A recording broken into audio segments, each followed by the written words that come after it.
1. Décret. 2. Mesures individuelles. 3. Présentation de communication.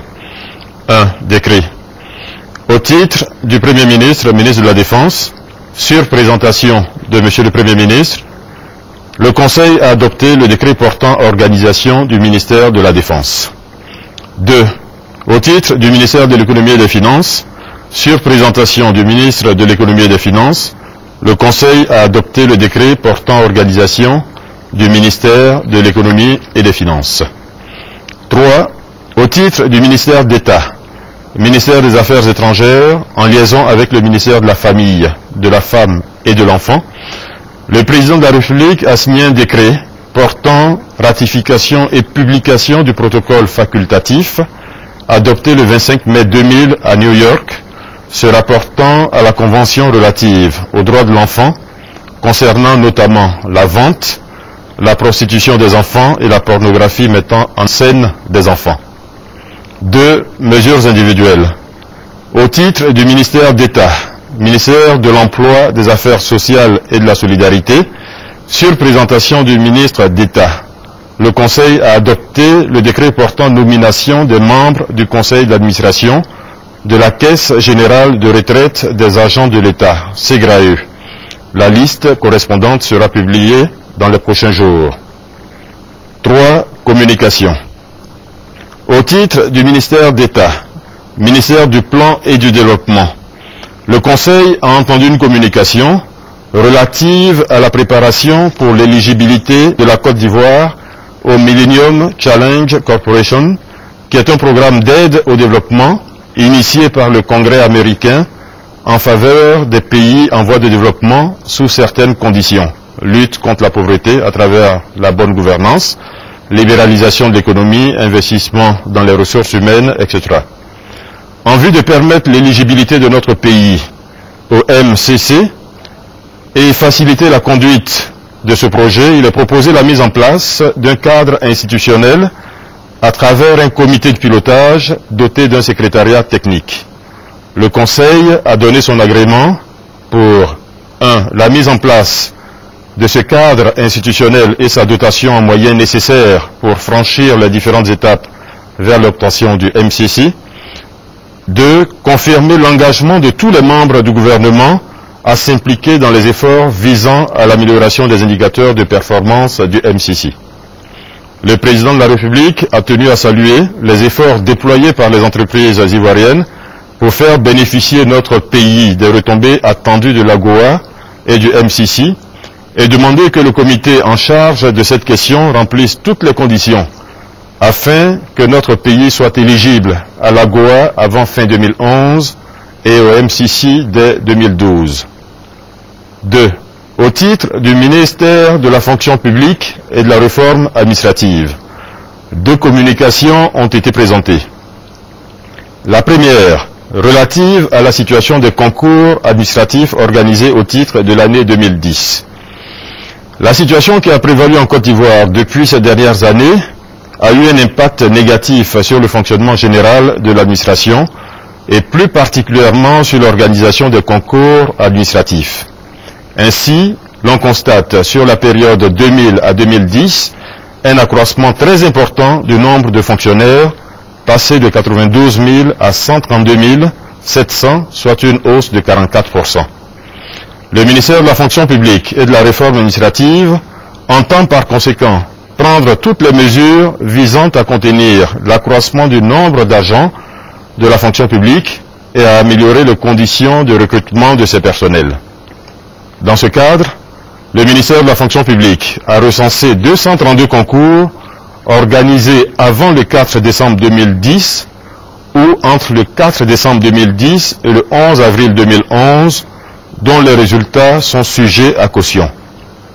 Premièrement, en application de l'ordonnance numéro 2011-007 du 14 avril 2011, déclarant nul et non avenues les ordonnances, décrets, arrêtés réglementaires et décisions individuelles prises par ou sous l'autorité de l'ancien président de la République et de son gouvernement, les 120 concours organisés entre le 4 décembre 2010 et le 14 avril 2011 sont purement et simplement annulés.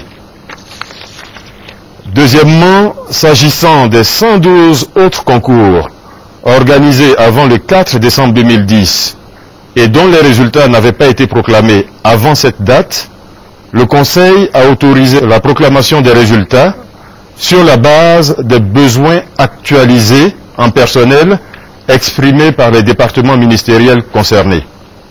Le Conseil a également autorisé le ministre de la fonction publique et de la réforme administrative à entreprendre la réforme des concours administratifs en vue d'assainir l'accès à la fonction publique et maîtriser les effectifs. La deuxième communication faite par le ministre de la fonction publique concerne la reprise du recensement général des fonctionnaires et agents de l'État. L'objectif visé par cette mesure est la mise en place d'un fichier fiable des fonctionnaires et agents de l'État. La communication présente l'ancienne méthodologie de recensement et explique les mécanismes de la nouvelle approche. L'ancienne approche devait coûter 1,3 milliard de francs CFA et devait essentiellement consister en un enrôlement physique des fonctionnaires figurant sur le fichier de la solde.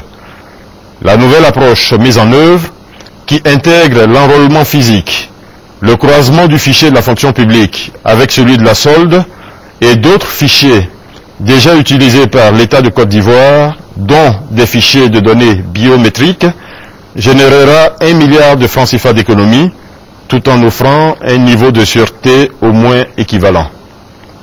Le président de la République a rappelé son attachement à ces réformes et demandé que toutes les mesures décidées par le Conseil soient effectivement mises en œuvre, car il y va de la qualité et de l'efficacité des ressources humaines dans notre administration, qui depuis bien longtemps n'arrive pas à maîtriser ses effectifs et les ressources qui y sont affectées.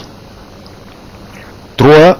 Au titre du ministère des Ressources animales et halieutiques, le Conseil a entendu une communication relative au compte-rendu de la participation de la Côte d'Ivoire à la 37e conférence de la FAO tenue à Rome du 25 juin au 2 juillet 2011. Cette participation marque le retour de la Côte d'Ivoire au sein de cette organisation dont elle avait été auparavant exclue pour défaut de règlement de ses contributions. 4. Au titre du ministère de l'Environnement et du Développement durable, le Conseil a entendu une communication relative au phénomène d'érosion côtière à Port-Bouët et Grand-Bassam. Du 23 au 27 août 2011, une manifestation particulière du phénomène naturel d'érosion côtière s'est produite sur une partie du littoral ivoirien allant de Port-Bouët à Grand-Bassam. Ce phénomène a entraîné de nombreux dégâts matériels au niveau de l'environnement et des habitations, avec des répercussions au plan social, même si aucune perte en vie humaine n'est à déplorer. De nombreuses études montrent que l'érosion côtière se manifeste de façon très diverse le long du littoral ivoirien. Face à la menace que constitue ce phénomène, en particulier pour la partie est du littoral ivoirien fortement urbanisé, le Conseil a donné son accord au ministère de l'Environnement et du Développement durable pour la mise en œuvre des solutions à court et moyen terme suivantes. Créer un comité interministériel placé sous l'égide du Premier ministre, chargé de la lutte contre l'érosion côtière et ses impacts socio-économiques. Recenser les victimes en cas de catastrophe, évaluer les préjudices et leurs coûts, délimiter une zone non habitable et non constructible le long du littoral, recaser et sensibiliser les populations des zones affectées et ou à risque, documenter l'ensemble des études et projets relatifs à l'érosion côtière et à la protection du littoral ivoirien, proposer des mesures préventives et correctives dans le cadre d'un plan national de lutte contre l'érosion côtière, établir des dispositifs de protection au niveau des zones à risque, élaborer le schéma directeur de protection et de mise en valeur du littoral, réaliser à moyen et à long terme des ouvrages de protection des zones vulnérables du littoral. Divers. Au titre des points divers, le ministre de l'Environnement a informé le Conseil de la reprise des travaux de dépollution des sites de déversement des déchets toxiques. Ces travaux sont prévus pour durer une vingtaine de mois. Le Premier ministre a informé le Conseil que les opérations de vote des prochaines élections législatives sont prévues pour se tenir au plus tard le 15 décembre 2011. Un chronogramme plus précis d'organisation de ces élections sera rendu public dans les prochains jours. Le Premier ministre est également revenu sur le projet d'unicité des caisses de l'État et a instruit les ministres concernés par cette opération de lui proposer dans les meilleurs délais un chronogramme d'installation des régies et autres organes sur l'ensemble du territoire national. Dans ce cadre, le Premier ministre a proposé de conduire lui-même, en liaison avec le ministre d'État, ministre de l'Intérieur, dans les prochains jours, une tournée dans les zones centre, nord et ouest, à l'effet de vérifier l'installation effective des services de police, de gendarmerie et de douane.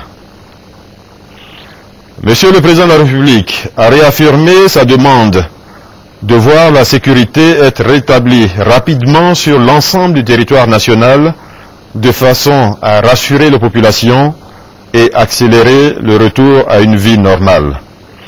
Il a ainsi souhaité que la reprise des activités du gouvernement soit marquée par l'achèvement du processus de sécurisation ainsi que par le démarrage des grands projets d'investissement et les actions dans les secteurs prioritaires que sont la santé, l'éducation et l'emploi. Il s'est réjoui du niveau moindre de la récession prévue.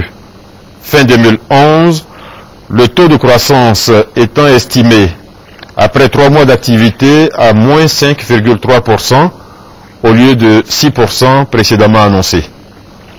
Ceci traduit une normalisation plus rapide que prévu et les indications pour 2012 font ressortir un taux de croissance supérieur à 8%. Il a donc invité les membres du gouvernement à développer et à soutenir toutes les actions visant à accélérer la croissance économique et s'est félicité en particulier de la cérémonie officielle de lancement des travaux de construction du 3e pont Rivera-Marcory prévu ce jour même. Monsieur le Président de la République a informé le Conseil de ce que le 3e pont sera baptisé Pont Henri-Konan Bédié en hommage à l'action du président Bédié au service de l'État. Au niveau de la santé, le président de la République a évoqué les sérieux dysfonctionnements qui entraveraient le bon déroulement de l'opération de gratuité des soins dans les hôpitaux publics, notamment l'insuffisance de moyens financiers nécessaires pour assurer la continuité des services, l'organisation inadaptée du dispositif de distribution des médicaments et l'indélicatesse de certains agents du secteur de la santé. Il a demandé au ministre de la Santé de veiller à mettre fin à ces dysfonctionnements et à prendre, le cas échéant, les sanctions qui s'imposent. Il a réaffirmé l'effectivité de la mesure de gratuité dans les hôpitaux publics en attendant la mise en place de l'assurance maladie conformément à son programme de campagne. Au niveau de l'éducation nationale,